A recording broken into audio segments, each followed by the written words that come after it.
The following podcast contains some strong language and some very average opinions. It's probably best if you don't listen at all. The Roaring Peacock Podcast.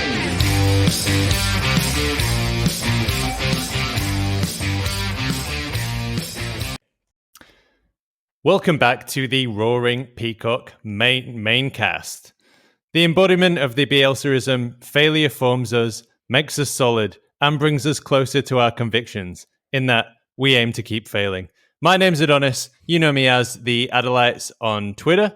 Joining me today is Ross from the Man on the Post Pod. Hello, mate. And Alex at Riot Badger. Hello. On Twitter. You're right. And it's a Boda Pananda Nosweta Ichi to our friend, our Welsh friend, who you may have heard of, Bryn Law. Diolch, da iawn, ardderchog. I'm going to struggle if this is in Welsh for a lot of this. Yeah. Can we get a translator?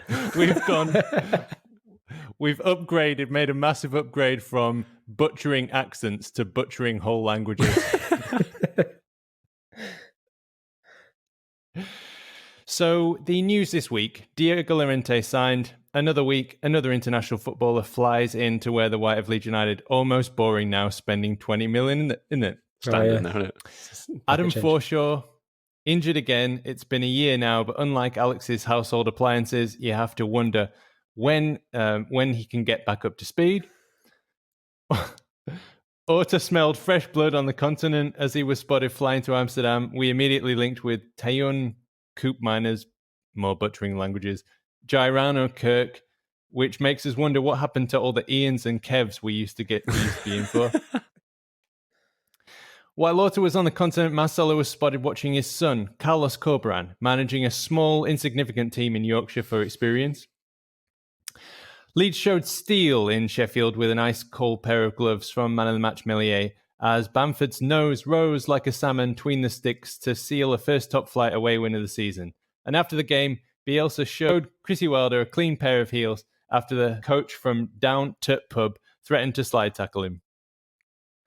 Yet more transfer rumours cropped up like fresh weeds through concrete cracks as rumours emerged of an approach for Rodrigo de Cantwell and Micky Croissants. Let's hope that one ends better than the last silky Frenchman we tried to bring in. While Jermaine Beckford was helping an old lady who had a nasty fall, Sam Greenwood was bagging his first hat-trick in white for the under-23s away at Sunderland. And in non-Leeds related news, after 2.53 seconds of our opening game, we knew the handball rule was a gigantic mistake. Well, Alan Shearer called the ball that ricocheted onto Cox's hand definitely a penalty. The entire footballing world now decries the handball laws, which a certain David Ellery has brought in. David Ellery, the former school teacher who failed up so hard in a kind of anti-gravity career that he is now making up laws for fun. And finally, just when you thought 2020 couldn't become more 2020, our reality merges with that of the fictional TV show It's Always Sunny in Philadelphia, and we all find ourselves in the episode where Mac meets Deadpool and schemes to buy Wrexham. That was your week. How was it, fellas? It's a bit eventful, that. Really eventful. I'm hoping it calms down at some point, but this is Leeds United, so it's probably not going to, is it? It's just going to continue to be just constant news every single day of the week. Yeah, I'm struggling to keep up with the transfer stuff. Really am. It's just like I'll hear a name, it's like, all right, fine, back to YouTube. Oh yeah, looks good. Let's have that guy. Bryn, do you kind of 20 mil? Well, why not? I was just saying to Bryn, like, are you happy with your role? Would you rather have the Adam Pope, Phil Hay role of people asking you all the time, is this guy going to come in? Is this guy going to come in? What do you know about this guy? Any news, Bryn? I have no knowledge whatsoever. I live in blissful ignorance when it comes to transfers. I was the only person at Sky Sports News who ever loathed transfer deadline day. So I've maintained that stance pretty much ever since. It's kind of que sera. He's probably been linked with Leeds as well in the last few days. But yeah, I mean, my challenge here is just trying to work out what the pronunciations are. So I'll stick with that and wait to see who walks in through the door next time. You know, it's a sort of bewildering array. I mean, I'm aware, obviously, that there's loads of people that have been linked with the club currently. None of whom I would profess to have heard of, I'll be honest with you. Unlike the average kind of teen who knows immediately these days, all real. If you say to them Diego Llorente and they say, oh yeah, he's played for, he's got an XG of whatever and all the rest of it, and you sort of stand there going, wow, that's quite impressive, to be honest. Yeah, you do know a lot, don't you? So I know if they arrive, if they run up the tunnel wearing a white shirt, then I'll talk about them. Then that's your business. That's the best way to go. That starts then for me. Yeah. So how does it work, Bryn? You drive into Ellen Road, obviously, or you get driven by a chauffeur? I don't know. I don't know the deal. That's what Tony does. You get into Ellen Road, and there's Marcelo with his hat, and he sort of tips it to you. Good morning, Mr. Law, and it offers you a little neck massage and a cup of tea or something. Yeah, that's pretty much it. Yeah. I mean, that literally could not be further away from the reality. If you absolutely tried, I have never spoken to Marcelo Bielsa. I maintain my proud record of never having uttered one word to Marcelo Bielsa, and neither he in return to me. The closest I've probably still been to him was on the high street in Wetherby as he was heading for Costa Coffee on a Sunday when it was shut. So he got to the door and had to turn around and head back from whence he'd come. But no, so I've never spoken to Marcelo, so that bit doesn't work. The chauffeur bit definitely doesn't work. I do drive in, although I have riding my e-bike just for giggle, I guess. But I have this sort of fear of getting a flat tire and being late or whatever. So at the moment, or the battery being flat. But so at the moment that hasn't happened. But no, it's all very conventional. It's all very odd now, because in the old days you'd have to factor into your working day at Ellen Road the fact that there'd be quite busy.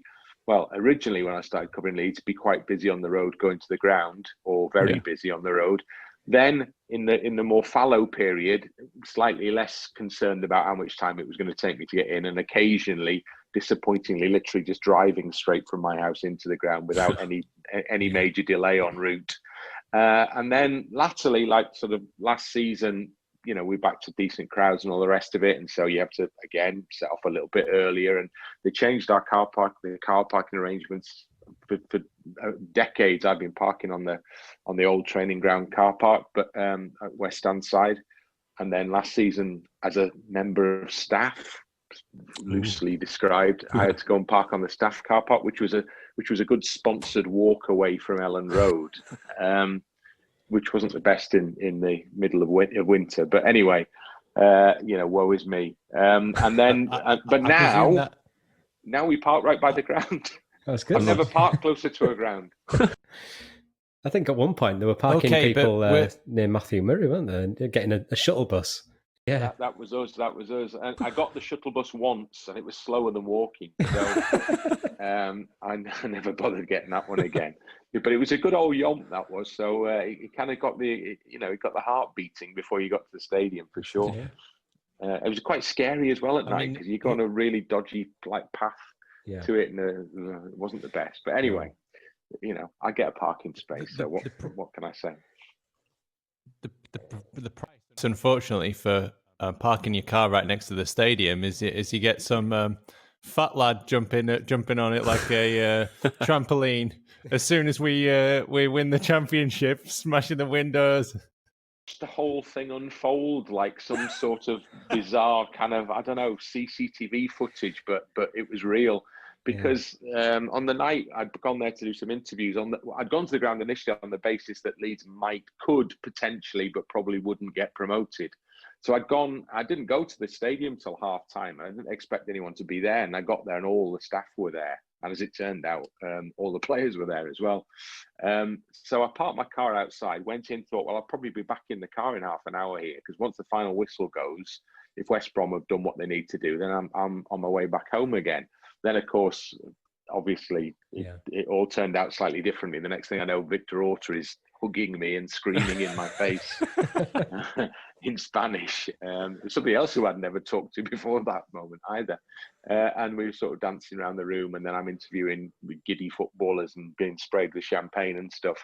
And then, of course, the people started to gather outside, and they were all at the top end by the Bremner statue to begin with. So we were all looking out of the East Stand windows and seeing the crowds gather down below. My car was parked down the other end, towards the Kop end. So I thought, well, I'm okay because the masses are at the top end of the car parking area. And then I watched as, for some reason, the drift began from the Bremner statue down to the other end. And I switched from where I was looking out at the crowds at one end of the East Stand, and I went through the corridors and I popped up at the kind of the other bit, and all of a sudden all the crowds were now around the car. Yeah. And from that point on, it was frankly only going to go one way. So I stood and watched. I watched as the crowds got deeper and deeper and deeper around my car, thinking, what do I do now? What does one do in this situation? So I went downstairs into the lobby, and there were two police officers down there, and they went, "Oh, all right, Bryn." So I said, yeah, okay, yeah. You're not going outside, are you? I said, well, he said, "You haven't got your car parked out there, have you?" I said, "Yeah, I have." Yeah, he went, "Oh dear." And that wasn't really the reaction. Well, it wasn't the reaction I really needed from the boys in blue at this point. I wanted a, "Don't worry, sir, we'll march you out there and we'll make." So I went back upstairs briefly, and then came back down again later, because it was getting more and more leery outside. My car had now kind of disappeared, and I'd seen the first person start to climb on it. So at this point, I thought, right, it's literally now or never. Yeah. So I went back down again, went out of the East Stand, and then went into the crowd, and it was kind of, "All right, yeah, self, photo picture and all the rest of it." Through the crowd, got to my car, and I went, "Oh, guys, could you? Can I just get my?" I went, "Oh, Bryn, is it your car?" I went, "Yes, it is." He went, "I'm really sorry. I've just been dancing on the bonnet." I said, "Yeah, I saw you actually. Yeah. But I mean, he apologised, didn't he?" So what can you say? Can't get too upset, can you? So I got in the car, but I opened the door, got in the footwell, and kind of stood in the door and shouted and sort of gestured, "Any chance? Can I just clear the way?" So as much laughter as they saw it was me doing it. And actually, it was like Ruddy Moses. The crowd, as the reverse lights went on, the crowd behind the car parted, and I reversed backwards, and then I swung it round, and the crowd opened. And I emerged through the crowd. There were two bemused coppers standing on the other side of the crowd. The crowd opened up, and my car emerged from it. And they just saw the crowd open, and this blue car emerging from the midst of the masses, kind of thing. Anyway, nice. So I got the car out of the way, went back in the stadium, up onto the tier I'd been on before, and immediately the gap had filled in where my car had been, with people leaping around, dancing around. And then I saw the rocket launcher get placed on the car that was one or two parked down from where I'd been. Yeah. And I stood and watched with the owner of that car as the rockets were launched off the top of it. Oh, and at that point, I thought I probably timed that just about right there. And after that, obviously, that was the point at which mucho damage was done to the cars that were still down there. So there is some damage, which I'm actually taking the car into to be repaired next week. There was a bit of damage, but it could have been a lot more damage. Yeah, so. Yeah. I was hoping that the crowds would self-police with that, and I think we tried really early on. I think somebody stood on a car, and my brother, who was with us, he turned into his school teacher. That with 5 kids. Get down now. Yeah. Is it your car, mister? No, but it's somebody's. Get off. Well, so, yeah. Somebody told me that they'd put a Leeds United flag over one car, that the New York Whites flag or something was down there. Yeah. And that they draped that over the car, and it was the very concept of having a Leeds United flag on a car protected it throughout the entire course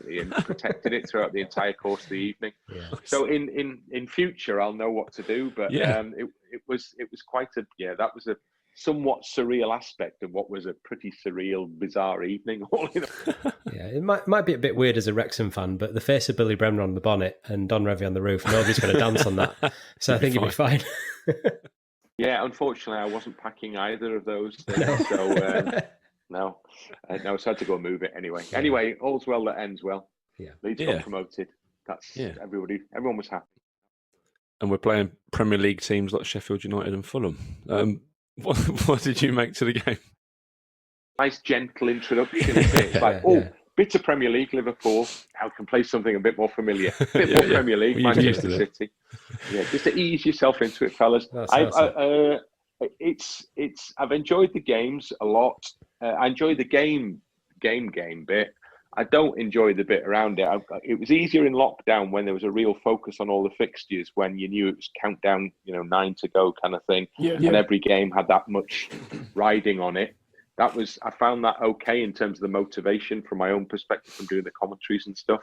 It's actually a little bit more difficult to do it in this season at the moment because we're at the start of something. So,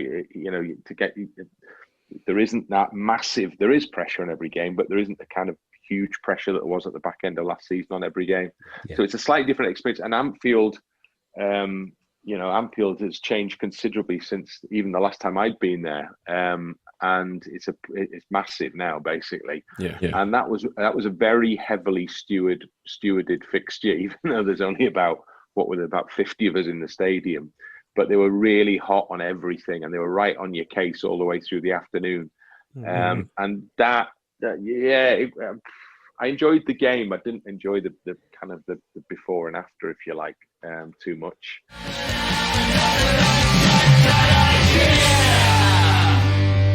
Checkpoint system, I would have thought.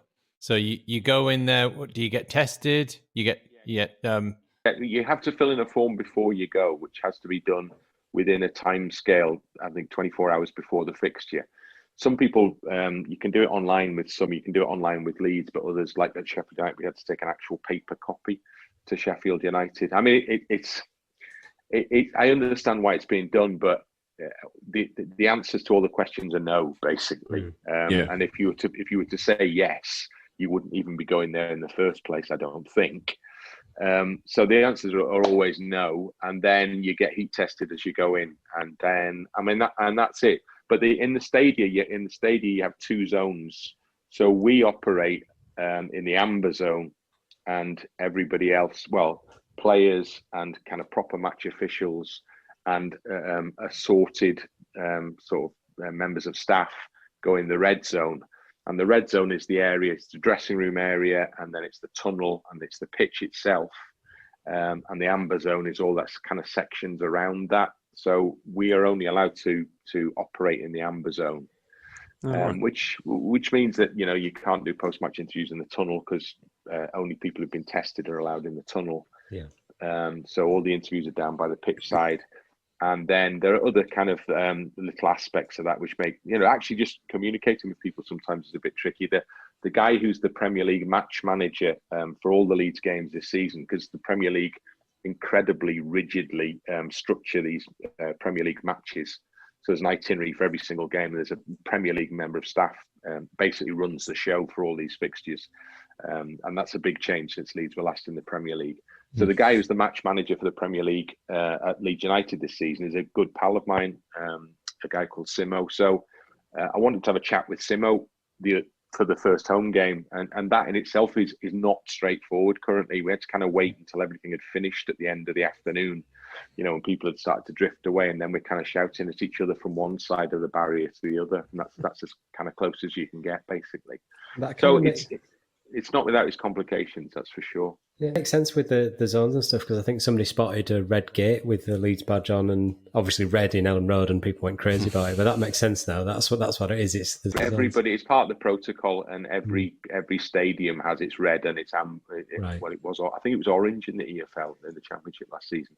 I mean, one thing I would say about the Championship last season, they got the real sort of tough deal in a sense to get this thing going again.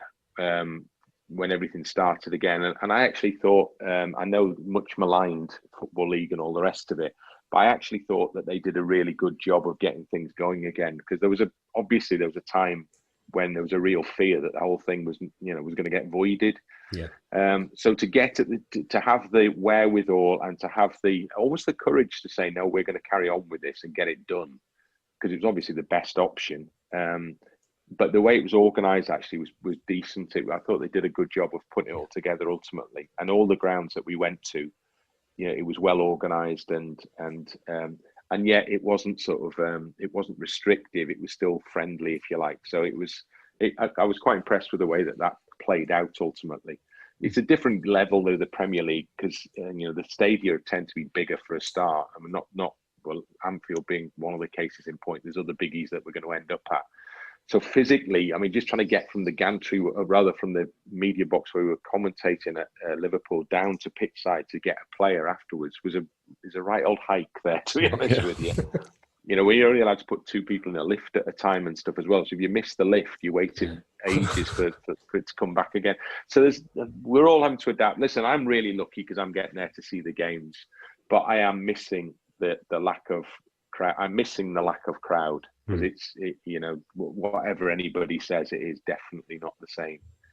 So we need people back in definitely at some point. Yeah, hopefully soon. Soon. You've been commentating for years now. I don't know how long it is, but I've got 30 years in sports broadcasting, and it'll be 30 years in 21 since coming up to my first ever proper commentary on the radio. And then I've had a kind of break in the midst. My question to you, Bryn, is what are a couple of the stories that you wouldn't tell any other podcast? What are they? You must have been around the changing rooms. You must have caught players with their pants down. I'm not necessarily talking literally, but what are the most embarrassing?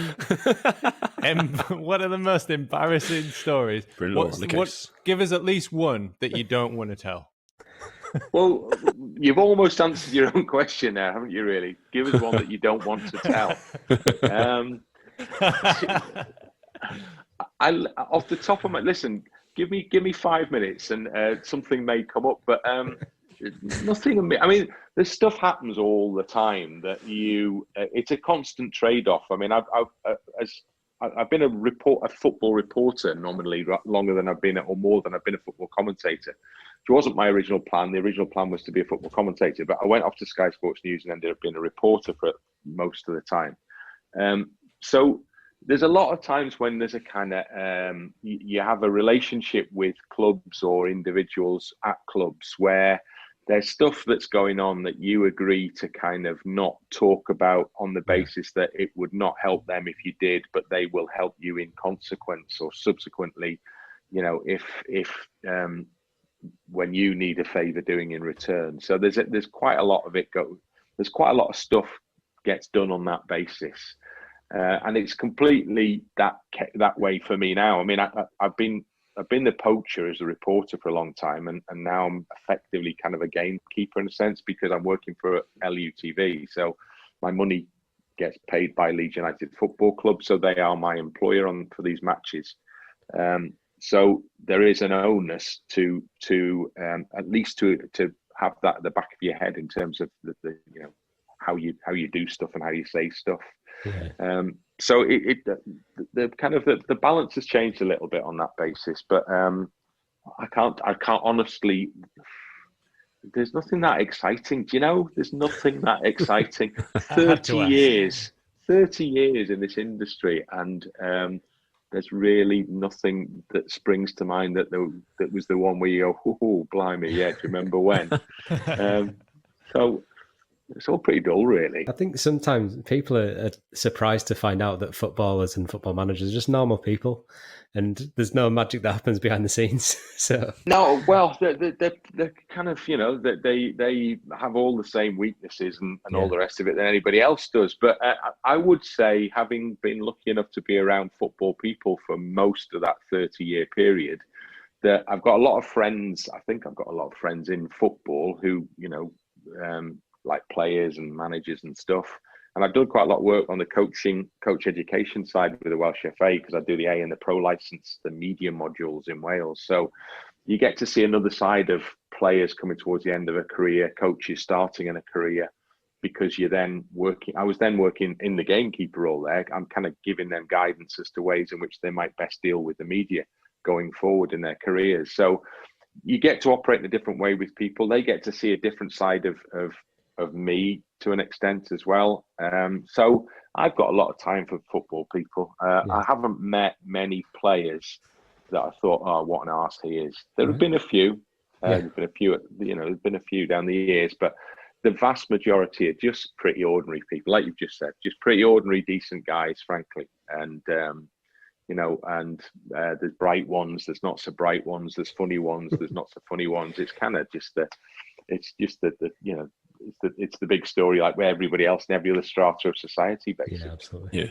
You came back to the club at the prime time, almost. Like you've experienced the highest of highs with us that we've had in recent years. I feel a bit sorry for Michael Wheelock sometimes that he had that 13-year stint at LUTV where it was just misery and pain and 7-2 to Forest and the 6-4. Morrison hits the corner flag. It's the corner flag.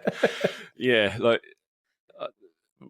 Would you have liked to have been kind of commentating on the Leeds games during the Cellino era or the late Bates era or GFH, that sort of stuff, or is it? No, not really, to be honest with you. No.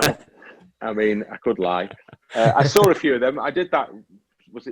I did the 2-7 game, the Forest game. Oh God! But I was doing that. As a soccer special, so I was up on the gantry for that one. Yeah. So it was, and I was always cast in the neutrals role for that because it's for Sky Sports. It's not for anything Leeds based. So. Which was, I think my my inner bias probably would reflected in those types of games in terms of the coverage of them. I could never get too excited about an opposition goal, but excited but not too excited. But no, I mean the club was in a right old mess, and it was in that period that you've just mentioned there, and that sort of. Constant switch around, not just in management but in ownership as well, and some pretty, I was never that impressed with anybody from, post Ridsdale onwards, really, in terms of those who were in charge of the club. Literally, from the moment Peter Ridsdale left, everything that came after. People forget, I think, there was almost as much turmoil in the aftermath of that, in terms of what happened next, as the club had been through up to that point anyway. Yeah. So that it was all a bit depressing, frankly, and I mean it must have been for you guys because you were sitting there, watching it all and just realizing how far away the club was falling from where it should be. So you never thought this would happen, like to be where we are now and winning Premier League games. I couldn't envision that happening until Bielsa turned up, basically. Yeah. And even then it looked a massive gamble at the time when he arrived. And I would be, somebody will dig out the quote when I said, yeah, but does he know the Championship? You need to know the Championship. But we've all learned since that this guy had arrived. Well, I mean, we're talking to Adam Forshaw during the Derby County commentary at the end of last season. Incredible. Which I really enjoyed that commentary because it was so different from the stuff we'd done before. But just the chance to sit back and listen to Steve Hodge and Adam Forshaw chatting, and Steve Hodge asking really good questions. The former pro asking the current pro about how this guy works. It was really interesting. I found that a fascinating afternoon. But one of the things Adam said in the midst of that, as you may have heard, was that when Marcelo Bielsa arrived, he knew all the players' names straight away.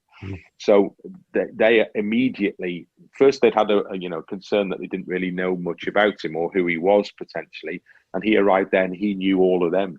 So he clearly, you knew at that point, and they must have known at that point that he'd been doing a lot of work, a lot of research around, who they were and what they could do. So, Bryn, you're going to have to forgive my ignorance, but when did you become a Leeds fan? Because I understand, Wrexham is your first love, I'm guessing. Yeah, Wrexham is my first. The question, when did you become a Leeds fan, is, but the answer in a sense is never. Yeah. Because I'm a Wrexham. Well, and always. What can I say? I mean, I'm a Wrexham fan, and in my book, you have one team basically. Yes. I can't really people also support a big team sort of thing. So Wrexham is my club, but I've lived in Leeds for 25, whatever it is, years now. 26, I don't know. It's quite a long time anyway.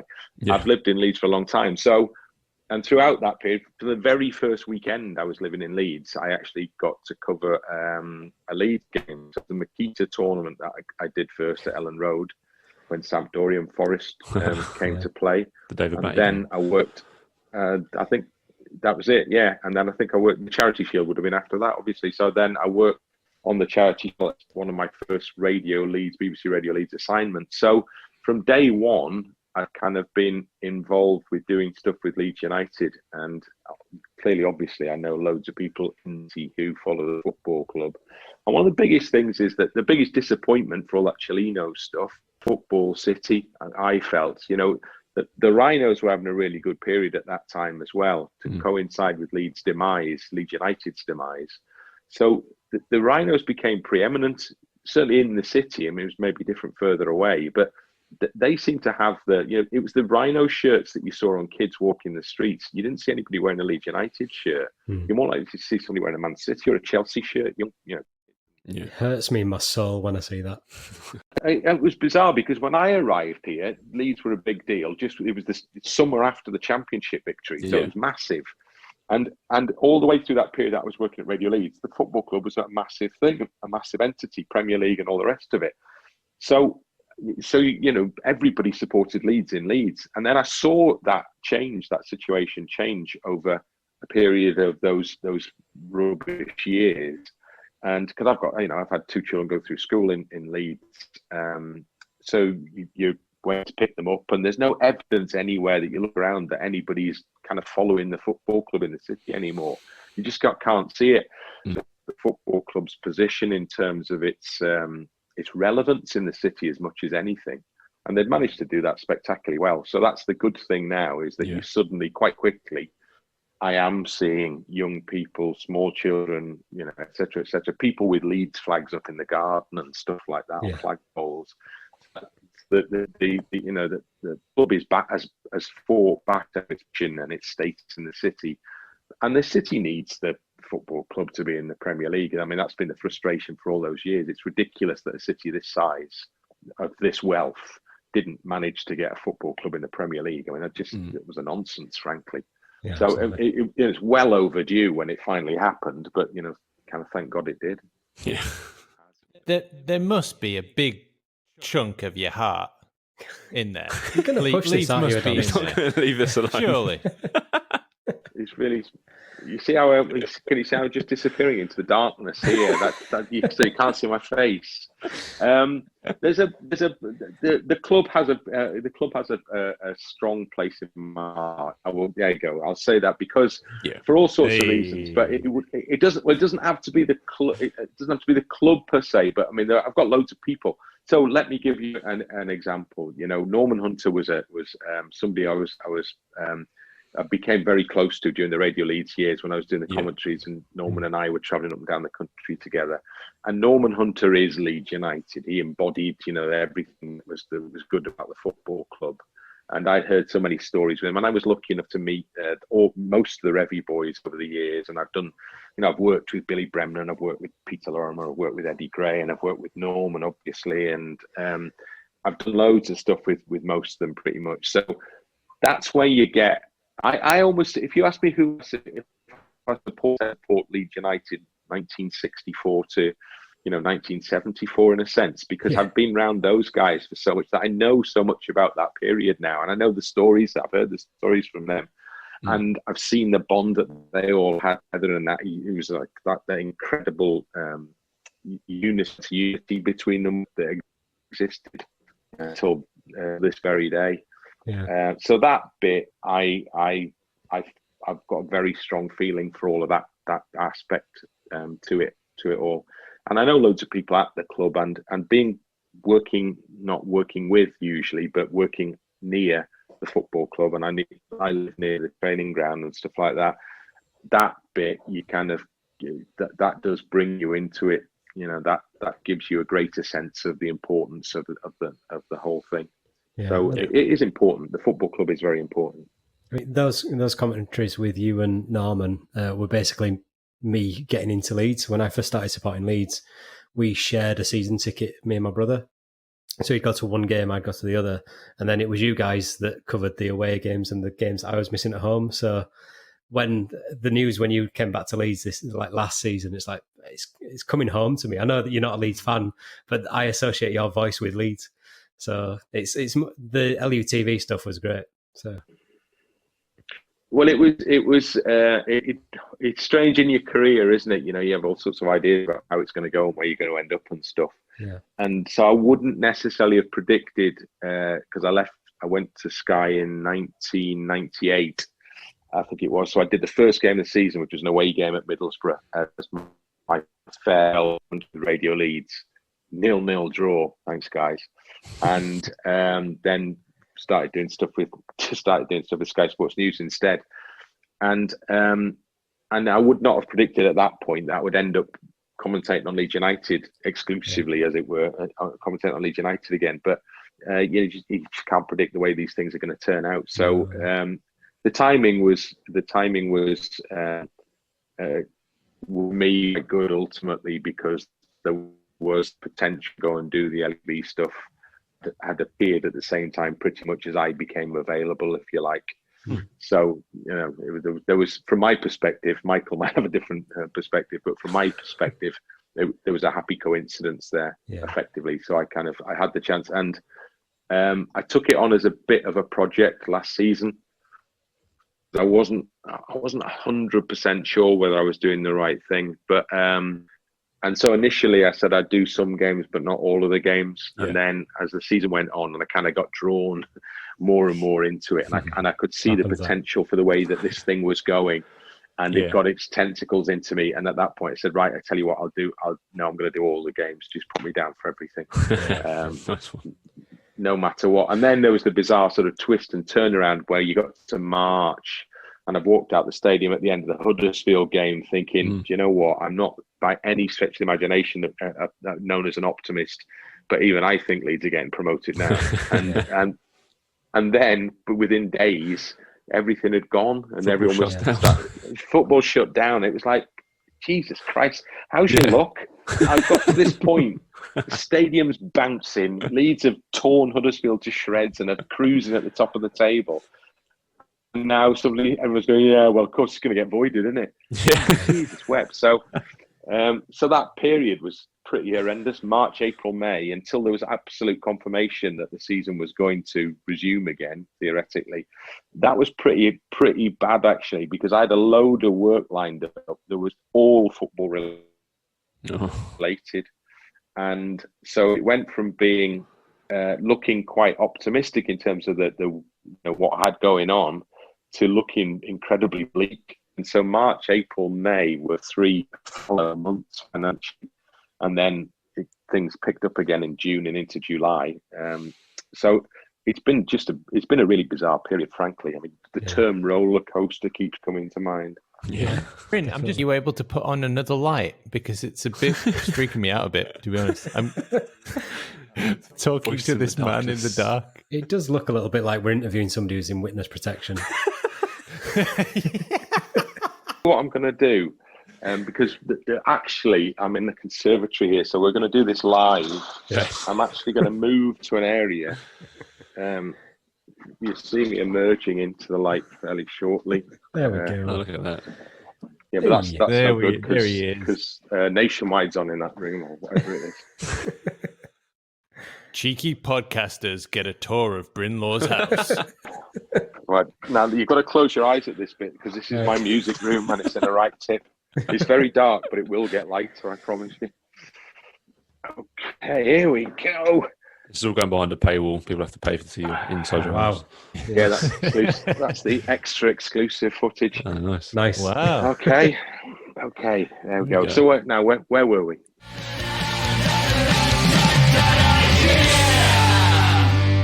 Anyway. Okay. Yeah, I've got one question, and I'm asking for a friend, totally a friend, not me. How does it feel when people take your commentary and put them to videos of dogs and The Simpsons? You don't take this personally in an insult, do you? Please tell me that you take it in good humour. Absolutely love it. I absolutely love it. Because my friend will be pleased.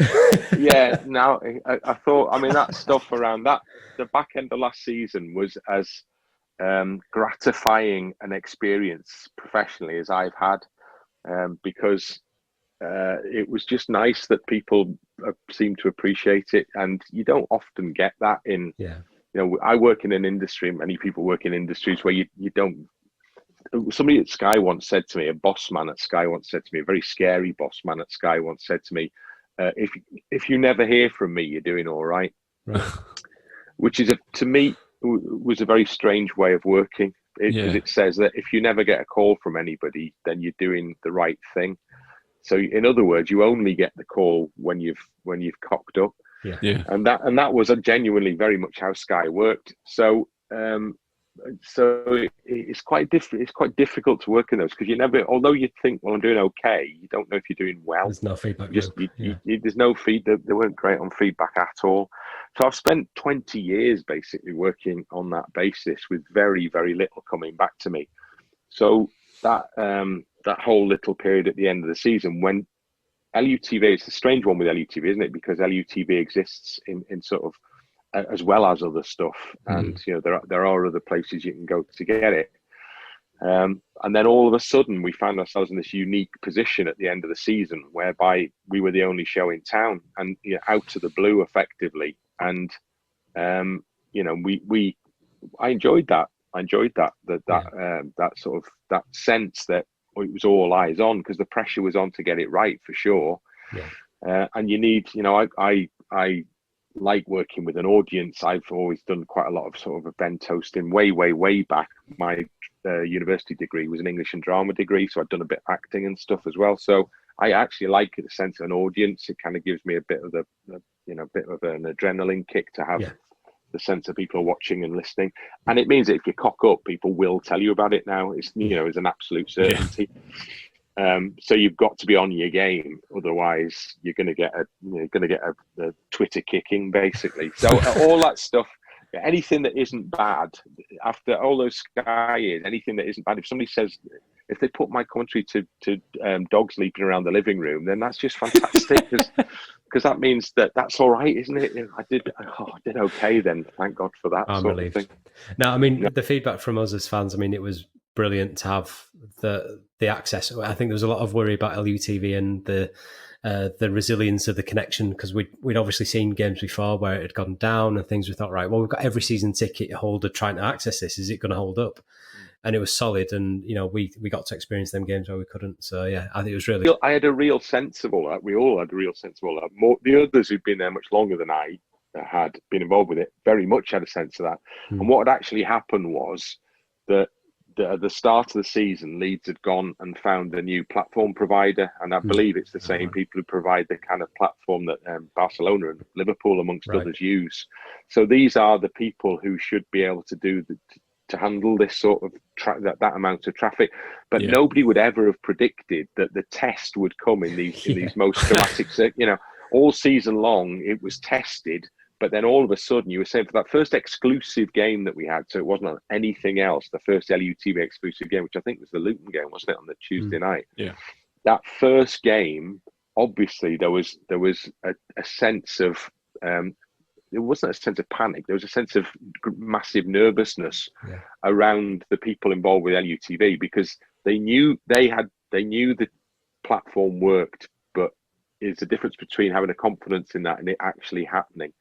And I was also very much aware all the way through the season, to be fair, of the sense that people had, but it doesn't work, and it did work all season long. Really well. But that perception remained because some people maybe had a go at it and it didn't work, so they never went back again after that. And then it all came down to that first game, and we went through a process which involved all of us kind of telling people to get up to make sure that you got set up for it well in advance, so there wasn't that surge on the evening. So there's a bit of a PR campaign was waged on that basis.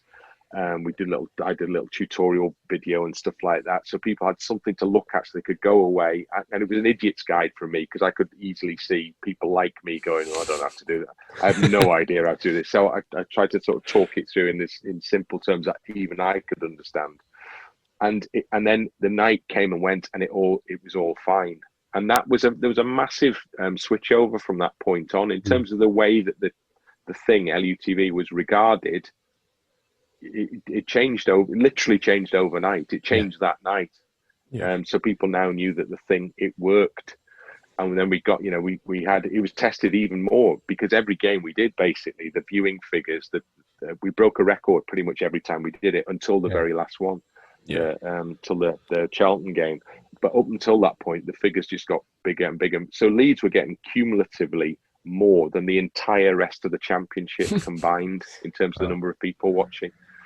So it became our viewing figures for that would have compared at least favourably with Sky, if not we were getting better viewing figures than they would have been getting. So it was a crazy period. I felt sorry for you with when you put that tutorial out, and then you get everybody on Twitter going, "Well, Bryn, I've got a Windows 7 laptop," and it's like he's not tech support. Come on. All I needed to do was set up a little helpline there. Yeah, exactly. And, it would have been ringing sort of for the next 24 hours. But could have made a fortune. But I was, in a way, in one sense, I was happy that people were doing that because it showed that they were engaging with the process, even if they were struggling with the process potentially. It meant they were engaging with the process and they were anxious to try and get it sorted out, which was actually the whole point of the exercise. I couldn't answer the questions necessarily, but at least they were asking the questions in the first place. Yeah. And that's what you're there for. That's the social media has many perils and pitfalls, but one of the advantages is that you are you can be a point of reference to try and help. If I can't help you, I might be able to find somebody who can, somebody who genuinely does know what they're talking about. So it was quite useful. It was a nice exercise. The whole thing was nice because there was a real sense. It was like a bit of a community thing going on around all the games that we had in that lockdown period.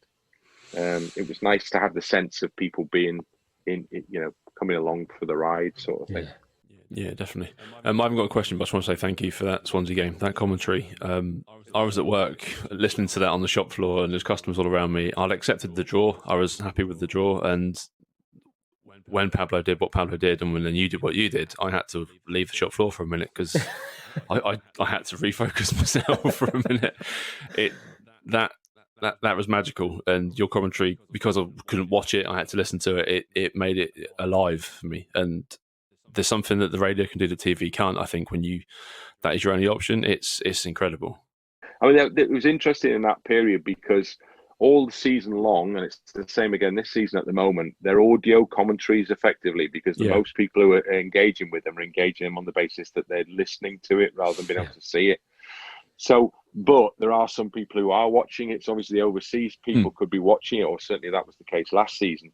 So it's quite a tricky mix because, I mean, it became really tricky at a couple of grounds where the gantry was on the far side of the ground from where we were commentating from, Fulham being one example of that, Middlesbrough being another, because my left is not the left to right that the viewer is seeing for the game. So I would then have to kind of they'd have to be almost neutral geographically, those commentaries, because it was confusing people for me to say where the ball was. Which I didn't do very successfully with the Fulham game, but I was a bit better at it by the Middlesbrough game. But so you've got that balance. You've got to try and pitch it for the people who are watching it, but more people are listening to it. So it's not a pure radio commentary, and it's not a pure TV commentary. It's kind of a hybrid of the two of them. And by the lockdown period, obviously, basically the audio element, you were part on the shop floor in that place that you used to work at. The audio element had kind of really been pushed to the sidelines by, because we knew that the vast majority of people who were accessing the coverage were actually watching it now. So then it becomes more of a TV commentary.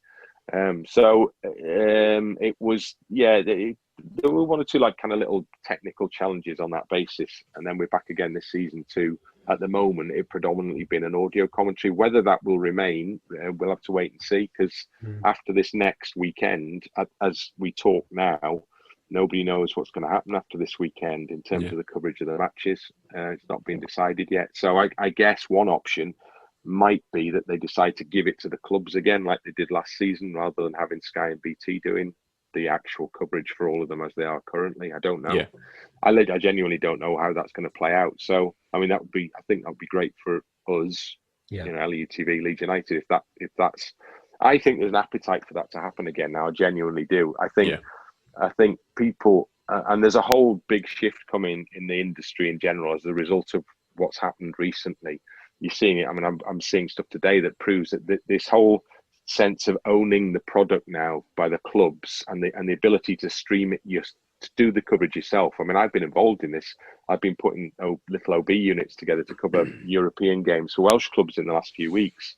So we've booked the cameras and I've done the commentary and we've sorted everything out. You can do it now quite easily. So we've done a 4-camera OB with just 6 of us doing it, literally just 6 people. So the technology is getting smaller and smaller and smaller, and the ability to do more and more and more is there with this tiny technology. So people are really jumping onto this. The National League currently, my lot Wrexham, are going to stream their game this weekend because it's a desperately needed revenue stream for clubs at that level now. So everybody's looking at the potential to show your own matches, and it's going to change. Everyone's going to get used to the fact you can see every game, basically. And so everyone is now going to expect that you can now watch every game. And I cannot see any way that we're going to go back from that position now. And the other thing that I think people are getting used to and that they're liking is that you can watch your own game. You can watch your own team with the tone that you would like, rather than Sky turn up and BT Sport turn up and it's dead, it's neutral. They neither favour one side nor the other, in theory. It's not neutral, Bryn. They favour the other team every time. That may just be perception. I don't know. Don't bring Don Goodman into this. He's a very, very good pal of mine, Don, and anybody else that you care to name. You've left all that behind now. You're bigger than that, Nige. Yeah. That was last season. Yeah. If you want to hear us ripping into Robbie Savage, listen to some of the other podcasts. Robbie's from Wrexham, like I am, obviously, and I was sitting next to Robbie at for the game, the Fulham game. The other weekend, so we had a little chat there, Robbie and I. But you see, this is all part of the Premier League landscape nowadays, guys. You've just, you're living in Robbie Savage's land now. Oh God! How do I immigrate, please? So harsh. He's much misunderstood. But anyway, what I was trying to say is that the people actually like the idea of a biased commentary, is what I'm trying to say. And the neutral commentary to me doesn't work at all in these empty stadia currently, because the whole thing just seems a bit flat. So you need a bit of you might need a bit of a maniac on the mic, in a sense, just to give it a sense of, your atmosphere comes only from the words of the commentary team now, because there isn't any atmosphere in the stadium. So I think it's like in the old days, BBC Local Radio, incredibly successful with the commentaries because people like the Leeds United bias commentary, the Leeds United focus commentary. And I think you can give them that on TV now. And I think if you gave people the option, neutral or Leeds focus biased, well, Leeds fans are clearly going to take the latter option, aren't they? Well, I used to do that myself. Back when it was terrestrial TV and it was analog and it was delivered at the same time as the radio, I'd turn the TV commentary down and put Radio Leeds on. So just so you get that Leeds bias. So you can offer that now. You can, it's now possible to offer that. And I think there'll be a sense that I think people will have a sense that they would like that. That's the product that they want now. So I suspect that there's an evolution about to take place in terms of how the broadcasting product is offered. I'm hearing suggestions that people are very nervous that MUTV don't get the chance to show a game live, because if they do show it, and they get a real sense, they'll already have a good idea, but a real sense of what's, the potential in it in terms of the viewing figures for them, then that puts the pressure on everybody else in terms of this whole concept of the collective deal, which is holding everything together currently. I mean, that's the issue here is what happens if you don't have the collective deal. Leeds are one of those clubs, and last season proved it, as we already discussed. Leeds have that base that would give you a real fighting chance if the product belonged to Leeds United for Leeds United to sell. But there are others obviously out there who wouldn't be that confident that they could do the same things in terms of the coverage. So there would still have to be lots of negotiations around that. But I just think there's an appetite for it now, and it's very hard. Once you've started something like this and it's got momentum, it's going to be. I mean, the 3 till 5 shutdown concept. How would you go back to that now? How are you going to go back and tell people, actually, you've been watching your games for this amount of time, for 6-9 months, or whatever, between 3 and 5, but now you can't do it anymore? I just can't see how you can go back on those things. But also, that's to protect attendances in stadiums, and nobody, once we're allowed to go back in the stadium, is going to choose to watch it on TV rather than be there live. And you'll have that, and equally, you'll still have people who wouldn't have gone anyway, who will still will tune in and watch it still. I mean, everybody knows that. I've got a pal of mine who's a big Swansea City fan, and he said that his old man, who lives back in Swansea still, he's in Leeds now, but his dad never missed a Swansea City game in the Premier League and never went to watch them once, because every Swansea City game was on somewhere in the club or the pub down the road or whatever. So that was some years ago. So it's out there and it's available. So you might as well kind of acknowledge the fact, if there's a block between 3 and 5 in the UK, it doesn't mean people are not going to watch this stuff. They're getting it from somewhere else instead. Yeah, exactly. So acknowledge that and use it and utilize it to the advantage of the clubs wherever possible. I mean, for me, LUTV should be its own channel. And just old Leeds games and documentaries and interviews on it all the time. Any time you want. We agree with that, and I think there is scope for that to be the case because it happens at other clubs. The one thing, the caveat to that is that, do you know what? It all costs a little bit of money. People like me demand to be paid, even relatively insignificant sums, but it does take, and the platform itself is another issue, because if you were going to go on the Sky thing, it costs a lot to have a platform on that. I mean, a lot of money up front just to have the platform on that. Then you've got to keep filling it with stuff as well. There's an onus on you to do that. But for Leeds United, that should be the future. No question at all about it. Leeds United should be investigating that sort of those sorts of moves. Things should already be building up now. You should be seeing more content going out there, because that's where it ends up. It ends up with that channel, the Leeds United dedicated channel, which has all the games on it, 23s, women's football, the lot. And like you say, the document, it's what Liverpool have got. It's what Manchester United have got, Manchester City, Chelsea, people like that. So that's the way. That's where you want to be aiming, for sure. Absolutely. And I think the audience is there. We don't want to let them small, insignificant clubs have something we don't. It's funny that, isn't it? Because Leeds a massive football club, acknowledged, but Leeds not a massive football club in Premier League sense currently, because Leeds are newcomers to it. So even clubs, Brighton are a bigger club than Leeds United, technically speaking. No, you're overstepping now. No, Bryn, come on, Bryn. I'm trying to say here, when I say they're a more established club. They're more. Yeah, and to a global audience who samples upon the Premier League and no other. And that's the success of the Premier League, so the last major global export from the UK, frankly.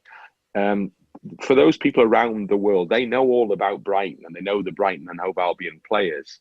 Leeds have arrived, and despite decent viewing figures in the Championship, it's a whole world of difference between Championship level broadcast coverage around the world and the 254 countries or whatever that the Premier League goes to. Yeah. So now there's loads of people around the world who are learning Leeds United.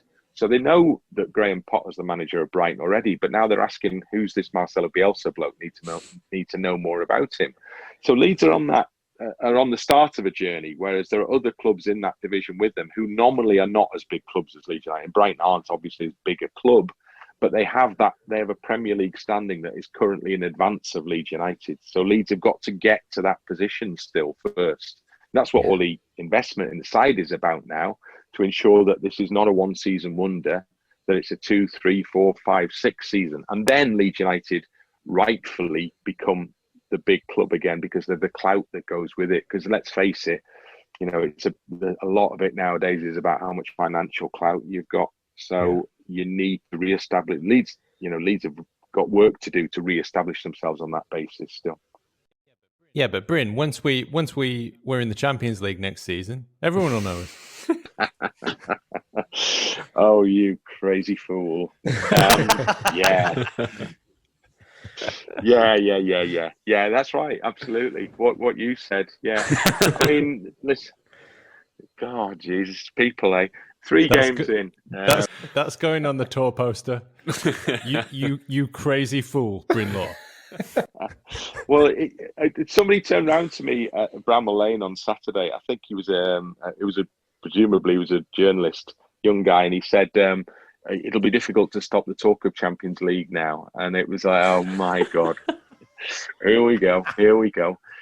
I'm going to have a countdown clock, and it's going to have 40 at the top of it. And every time Leeds get another point towards that 40, then I'll ring the bell, if you like. So we were discussing this, Tony and I, at the end of the game on Saturday. Basically, it's all right, 6 down, 34 more to go, because it's the only way. I know people will go, oh, it's, lack of ambition, whatever. It's the only way to approach the Premier League season in my estimation, because it's all that matters this year. You're right, Bryn. It's genuinely all that matters. And it's tradition to ring bells at Christmas. So there you go, 2 shots with the same bell. Well, I'm not saying it's not going to happen, but let's get there first, and then do the giddy goat thing after that. Because that will actually be a bit of a game changer if Leeds hit a points total. If Leeds were to get to a points total that would suggest very strongly that next season was going to be okay and was going to be at the same level, then that will change the thinking in terms of the way the club begins to operate. Because now you've gone from your 120 million or whatever it is guaranteed, most of which Leeds have already spent, by the way, in terms of bonuses and all the rest, and work they had to do at the ground, and this splurge in the transfer market to try and ensure they stay there. So this year is already kind of taken care of financially. But next year, get into that second season, and then that should make a significant difference in terms of the sort of financial standing of the club, I would imagine. So going off a little bit of a tangent. I had a dream last night. I'm not kidding you. And I dreamed that we made a statue to Gary Speed. Right. It is happening, isn't it? Is it? Oh, I hope so. I believe so, yeah. Somebody contacted me about it a while ago, so I think one was being made. But anyway, go on with your dream.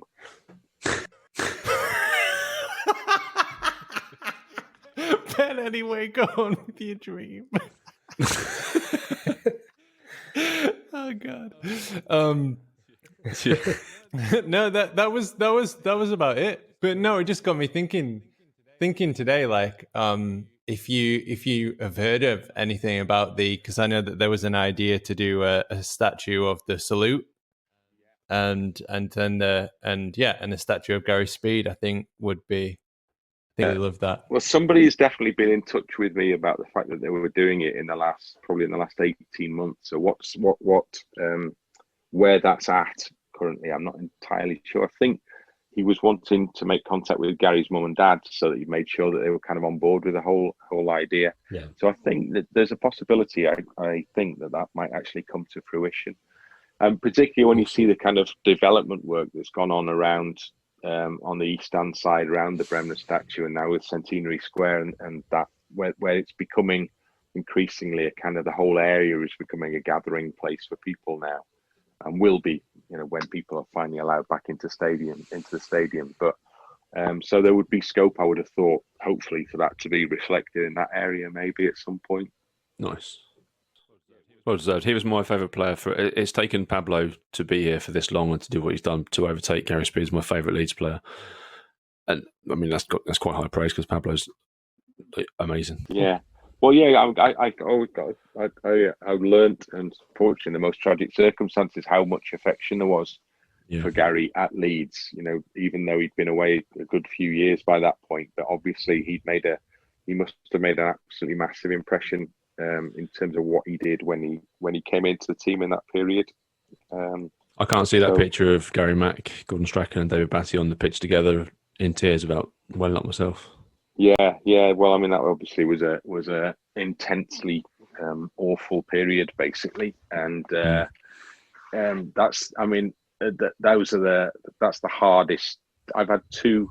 Leeds United have given me a lot of good days, but Leeds United have given me the 2 worst days I've ever had in my career as well.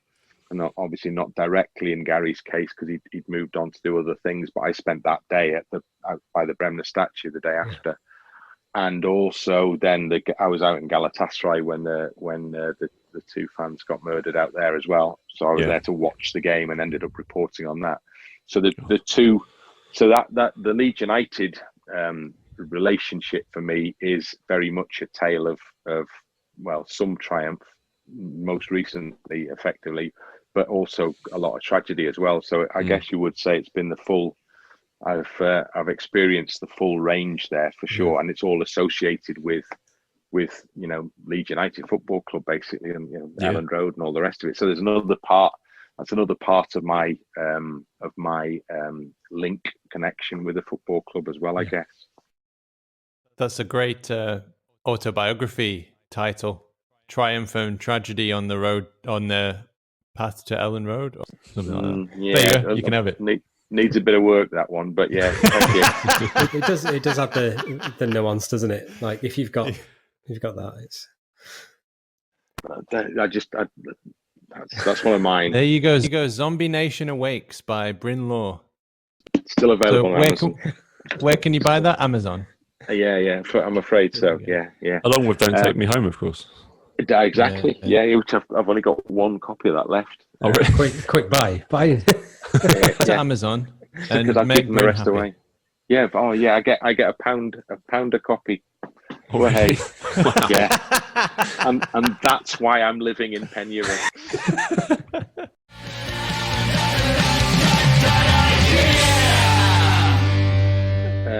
So, Bryn, we're going to have to ask now about Wrexham. So, firstly, I know nothing about Wrexham. I'm sorry. I apologize. I'm very ignorant about a lot of things. So, can you?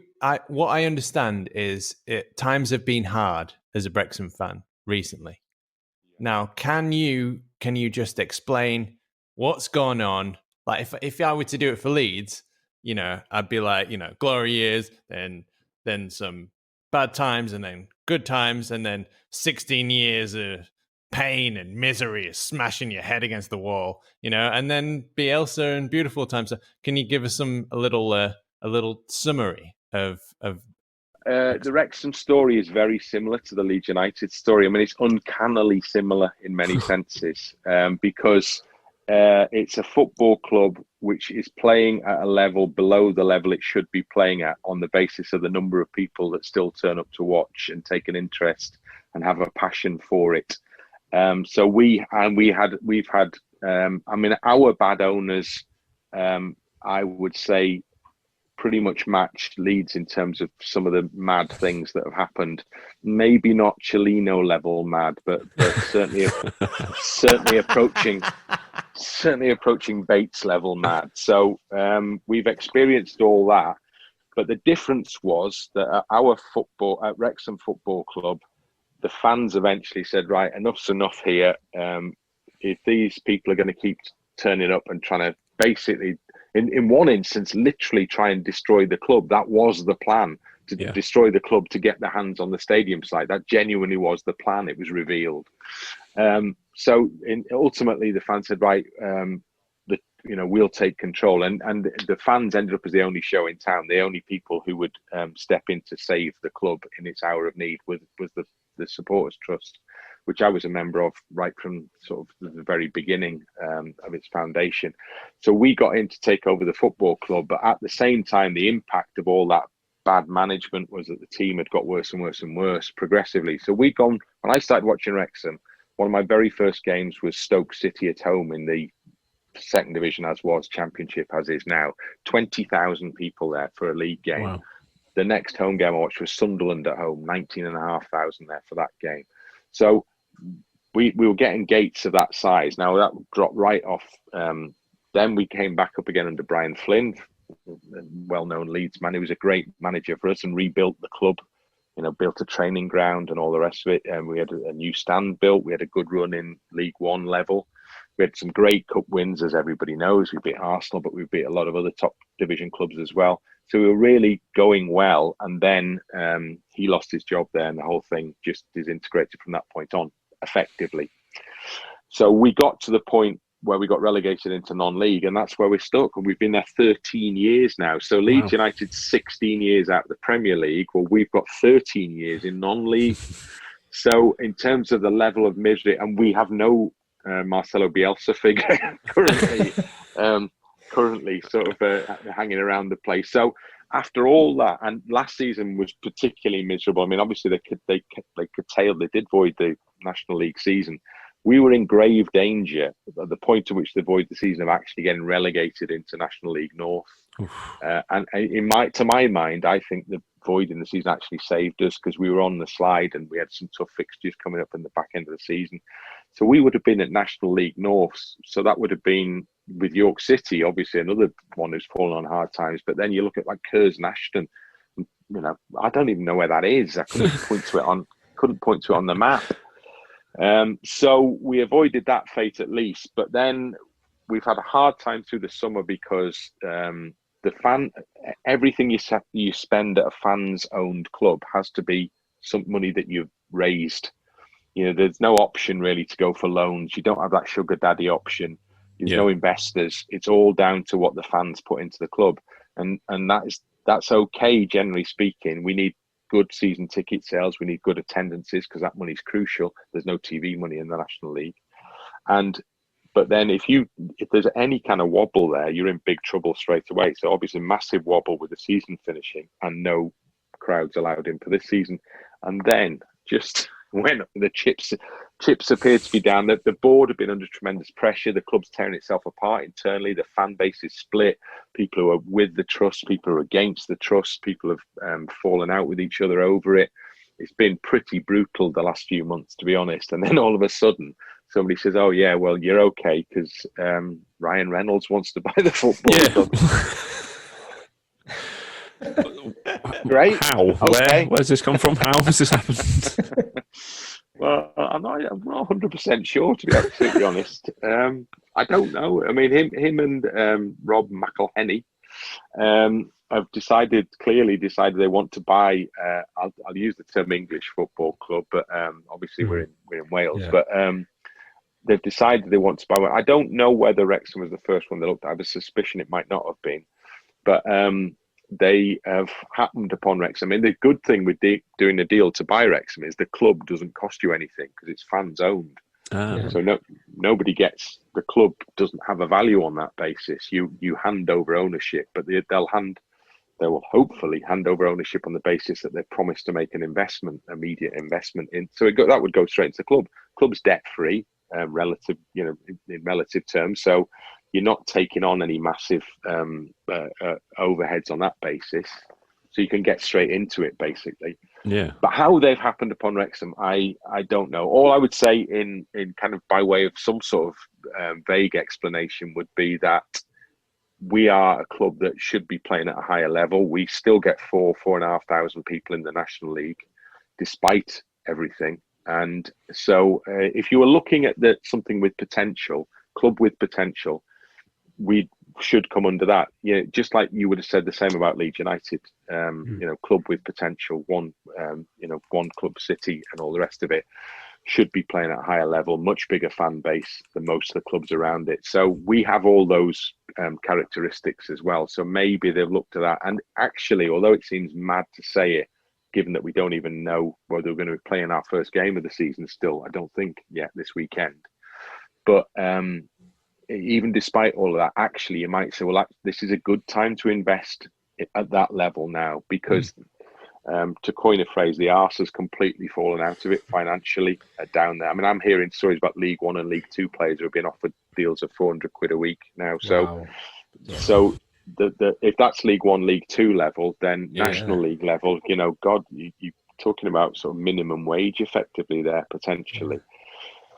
So there's no salary cap, is there, in the National League now? There is, and that's crazy because you've had your Forest Greens and you've had your Salford Cities who've financially blown everybody out the water. Yeah. But the knock-on impact of that has been that everybody else has tried to inflate their own wages to try and compete with them.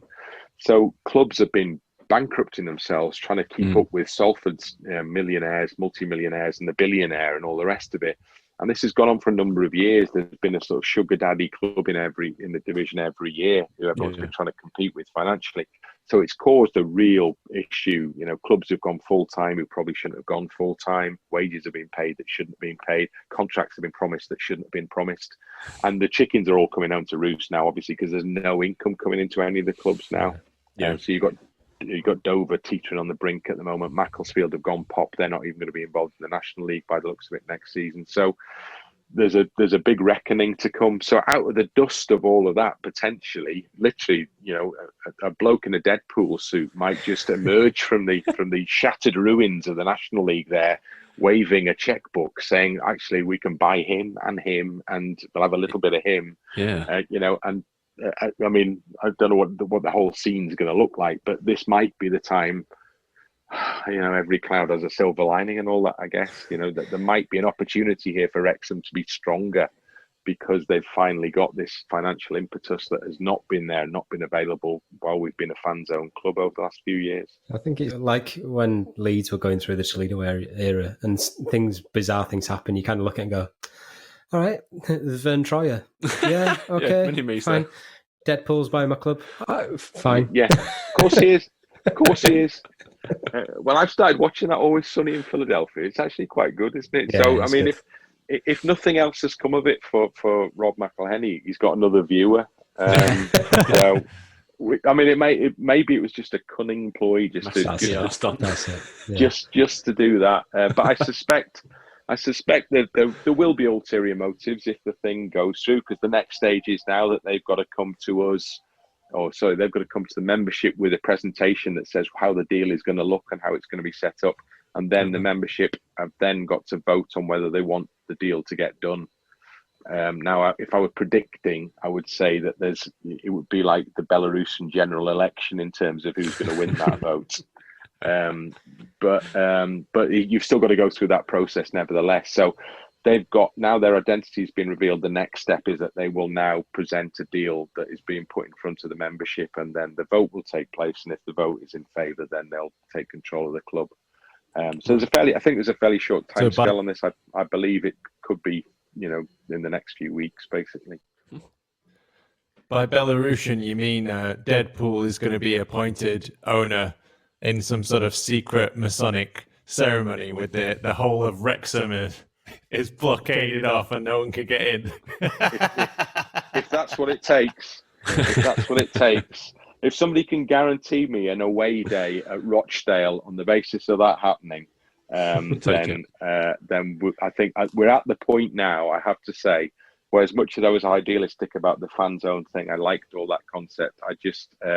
I think we might need to try another way, because I don't think we're not really progressing currently, and I think you need football. You guys know this, Leeds know this.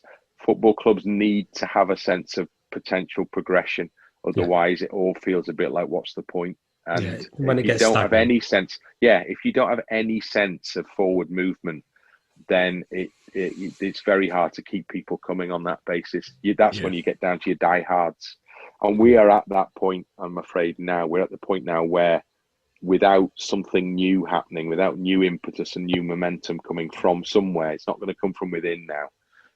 We are at that point where our future doesn't look too clever, to be honest with you. So this has come completely as a bolt from the blue, obviously.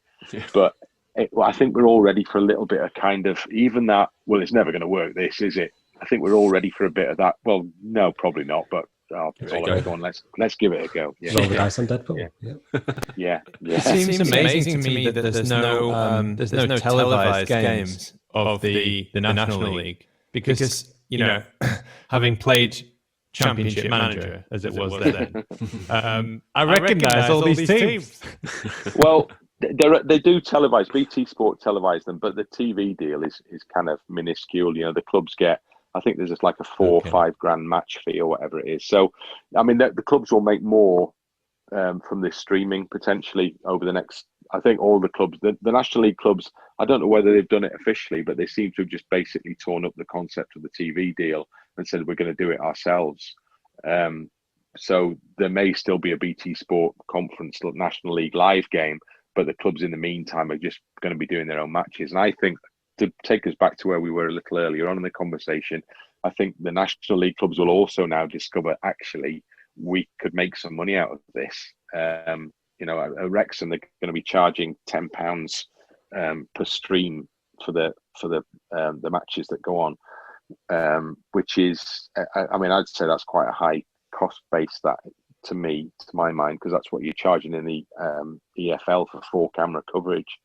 And this is going to be, I think, single camera coverage. But people will pay it at the moment because there's two things. There's a desperation to see football, your own club play football, and also there's a willingness to help the club out in its hour of need. So absolutely.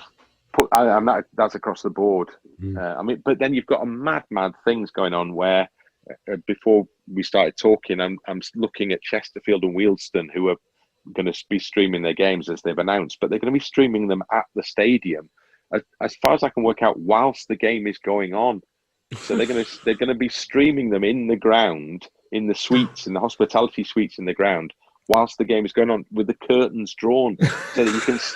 This is where we're at, man. So the games will be going on in proximity, but you can't actually look at it. But you can look at it on the screen in front of you. That's in madness. the room. Can you not have a peek? Can you not No, peek you back get the sent. curtain? No, you get sent to prison for about. Somebody slaps your hand with a fly swatter. Get back. First offence is a £4,000 fine, and the second one is jail. If you have the second peep, it's jail. So.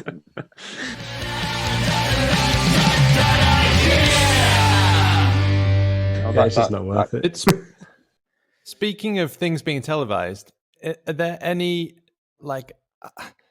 I can't. Maybe it's just me and my ignorance, but I can't find the Leeds women team anywhere. Like, are there plans in place to stream that, or is there a streaming service that I'm not aware of? You're asking the wrong guy here, because I basically do one afternoon a week. I'm like the intern in effect. I'll like that Gilligan woman this afternoon and say, I don't know.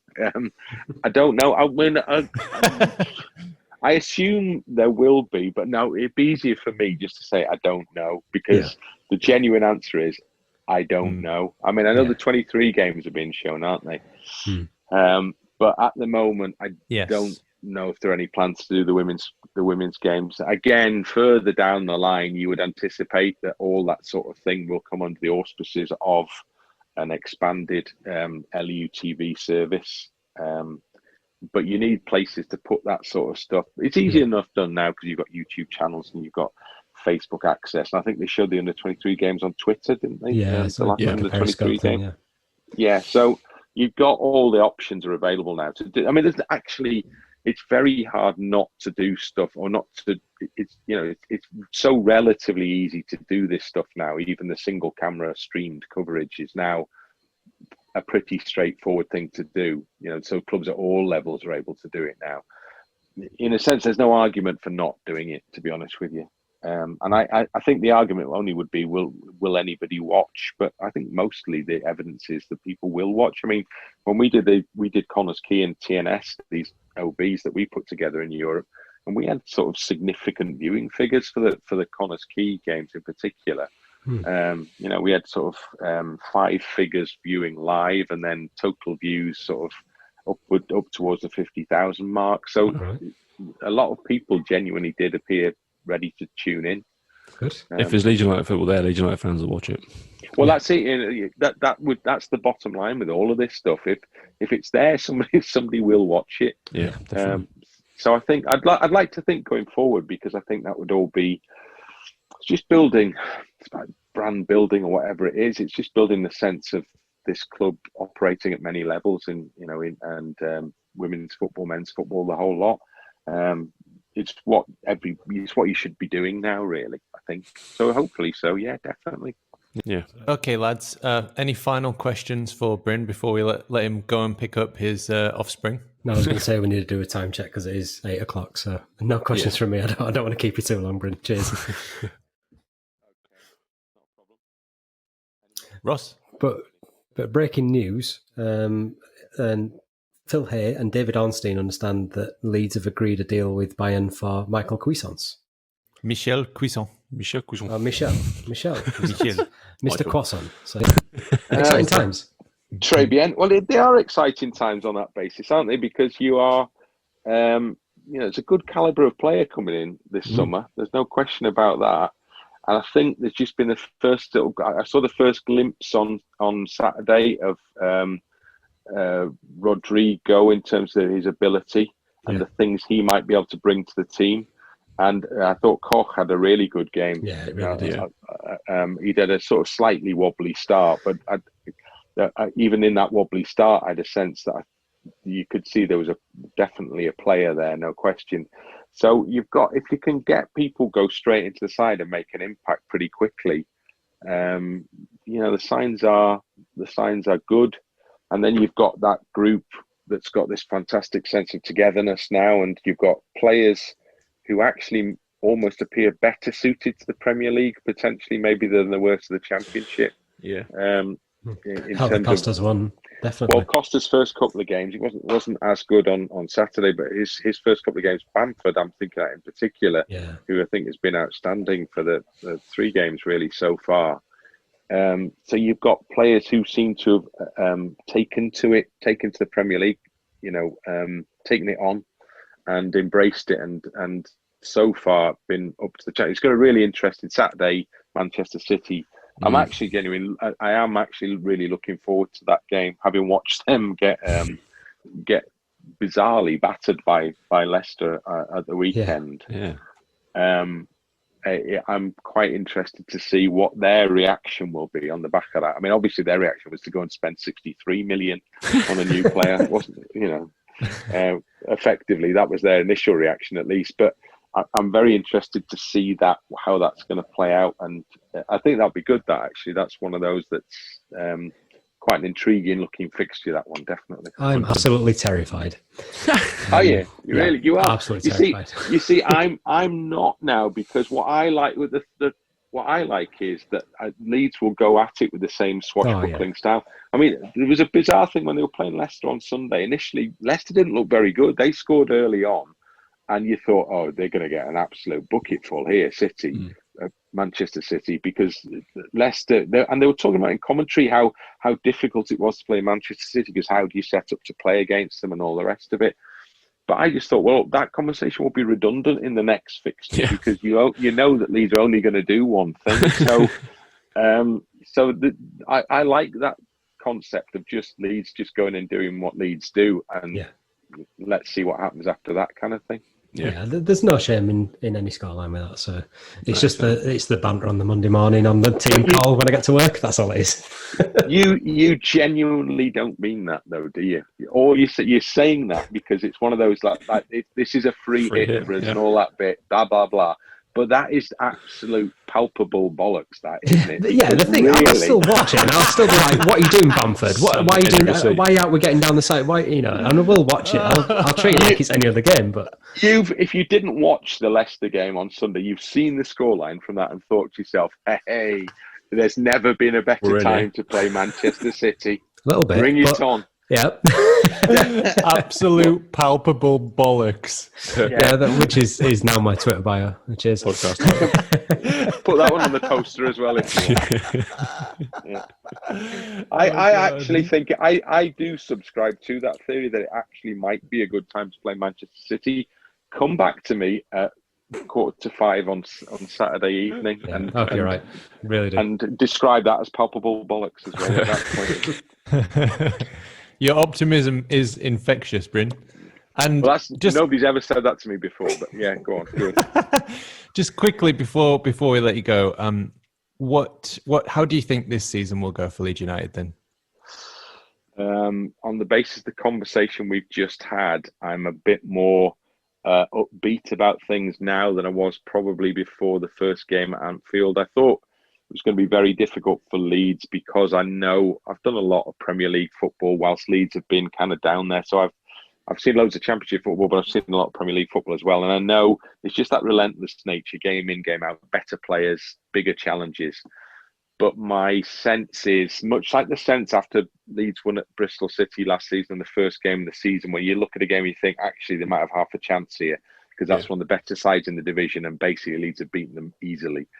And then so far, I mean, it's been a slightly weird start, because you go Liverpool, Fulham, Sheffield United, and then Manchester City. So it's like a elite sandwich type fixture thing, isn't it? Where you've got either side of it.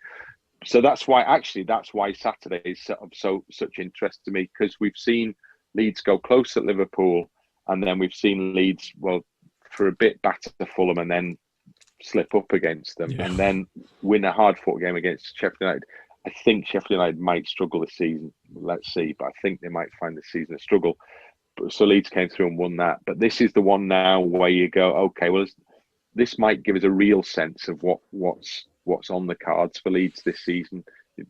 Are you going to be looking to scrape through and pick up as many points as possible against the sides around you? or is there the potential to look forward and go, actually, we might be able to aim quite high here. That's why it's such an interesting potential fixture in terms of, I think, where we go after this. But I will say that a good start is crucial. I've always in the Premier League, because the pressure falls on the new clubs in the Premier League game after game after game, and it's coping with that pressure. The mental pressure is the biggest challenge I think that clubs find getting into the Premier League again, because you celebrate every win like a cup win, or you tend to, because they can be quite rare.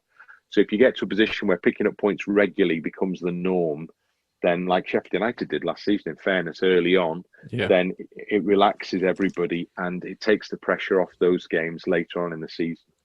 So if they can rack up as many points as possible, as quickly as possible, that I think will be a massive bonus in terms of what comes afterwards. I think that could set something decent up then. But basically, 40 points, hit 40 points, and everybody will be happy. We'll be right. We'll be fine. So at least Europa League. That's what you're saying. I'm reading between the lines a bit. You are reading between the lines a bit, and I'm saying that the glorious heights of 13th seem like the promised land just at the moment. I'd take that right now. I would take it. Snatch your hand off. I'll have to give you your hand back. Okay. Now, how do I say this? Diolch? Is that right? Good. Yeah, Diolch. Yeah. Diolch and noswaith. Bryn. Very good. Croeso, noswaith a diolch I ti hefyd. Thanks. Okay. Yeah. You can have subtitles across the bottom of the screen. Yeah. It's very straightforward. He just said thanks, good evening. In reply, I said thanks, you're welcome, and good evening to you as well. All right. I'm learning. Okay, thanks, Bryn, and best wishes to you and to Wrexham and Deadpool and all of the Sunny in Philadelphia cast. And all the new fans that will be picking up along the way. Yeah, massive, right. Massive in North America. It needs an Amazon documentary now. It definitely does. That'd be great. Well, I've been called madder than Bielsa in Argentina, so there must be a challenge to get something like that from the Wrexham basis in North America. There you go. Cheers. Okay, thanks, mate. Okay. Thank you very much. Good to meet you. See you later. Good to meet you. Cheers, guys. Thanks Bye-bye. for doing it. Thank you, mate. No worries. Bye. Okay, lads. Bryn Law. Well, that was good, wasn't it? We kept him a bit too long, I think. We did, yeah. Yeah, we did. But I got the feeling he liked us, maybe. Yeah. He wanted to stick around. It's just a nice man. Yeah, lovely bloke. Yeah, probably. It was a bit of Stockholm Syndrome, though, a little bit, wasn't it? Did you see him fall in love with me? I think I saw a little glint in his eye. I've been mistaken before, though. I won't be sending him flowers, mate. That's, just... Just a pack of sausages, Cumberland sausages in the post. No. No, a bite out of one of them raw. Yeah, perfect. Cool. Can we just quickly do more salt, please, or hot takes? Have you got anything for us, Ross? I found one, 2-6. It's from a Villa fan. Oh, I love Villa fans when the salt comes out. Got into a Twitter spat with a Man United fan today because he spelt Calvin Phillips as Kelvin, and I pointed that out. And he's like, "Oh, you pick me up because you got a typo?" No, because your ignorance about the player and the fact that you think you could afford the player and that he would actually join your team is terrible. And then I put a list together of that, and he goes, "Oh, but you've used 'and' as the start of a sentence. It just shows what you know." So I copied and pasted the Oxford Dictionary definition of there is no word that is prohibited from the start of a sentence. And he goes, "Oh, you just Googled that?" It's like, yeah, I did my research before I tweeted. Oh, mate. He's already dead. I mean, he's already dumb. You're like fucking Einstein walking among those Fucking. It is a bit bad, dummies. that stuff. I do enjoy it. It is a little bit of sport for lunchtime. You'll notice around 12 o'clock, that's when I'll take somebody to task. Because I'm just on lunch, just taking the piss out of somebody. You're cruising through Manchester like fucking Stephen Hawking. Yeah, dickheads. Go on, Ross. Oops.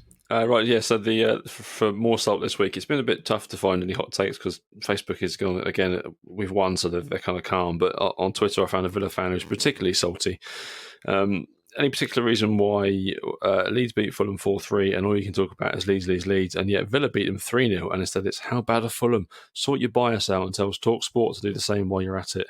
And he's talking to Sky Sports News there. Not particularly happy that we're getting seemingly the rub of the green when we beat teams. Yet they thumped Fulham last night, and all they can talk about is Leeds. But let's say if that's absolutely true, I think we deserve that now after having how many years? How many years have Leeds existed? And we've never had the rub of the green with the media. So yeah, exactly. Yeah, all it took was Bielsa. Exactly. Oh, it took a manager that cost £6 million a year. It's fine. and being away from the rest of them for 16 years. Yeah. Kindness.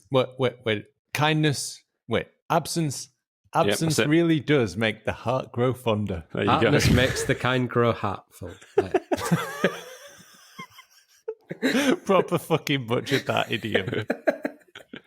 She might as well have done it in Welsh. She might have done better. I'm trying to speak Welsh, and Bryn's just like looking at me like a little puppy trying to collect a stick or something, but not being able to do it. Like, oh, Like a toddler that's just made a cup of tea out of the toilet. Well done. Yeah. Drink it. You're doing a really good job there. Well done. As I say every week, Adonis, we're approaching 2 hours now. Let's end this. So in a week that started with signing Diego Llorente, it ends with us signing Micky Croissants. And we'll be biting into that tasty nugget, hopefully very soon. This was the Roaring Peacock main cast. It's a very goodbye from Ross. Goodbye. It's a quite goodbye from Alex. Quite good. Most of our stats come from LUFC stats or It's a LUFC somewhat data on goodbye from Twitter. me. You should probably And if give you'd them a like to follow, give us a as they're follow more and a interesting. subscribe, we'd be A very very special grateful. thanks to Adam Elliot, Adam Till Warner, then, Barney, Stuart, let's Cookie, go Ed beat Man McIntyre, City. Ewan What'd you and say? Howard, Easy. Metcalf, Josh Pearson, Laura, Easy. Leon, Nige and Rob, The Light Show and all our family and friends. So many games to play, don't care what's on your mind.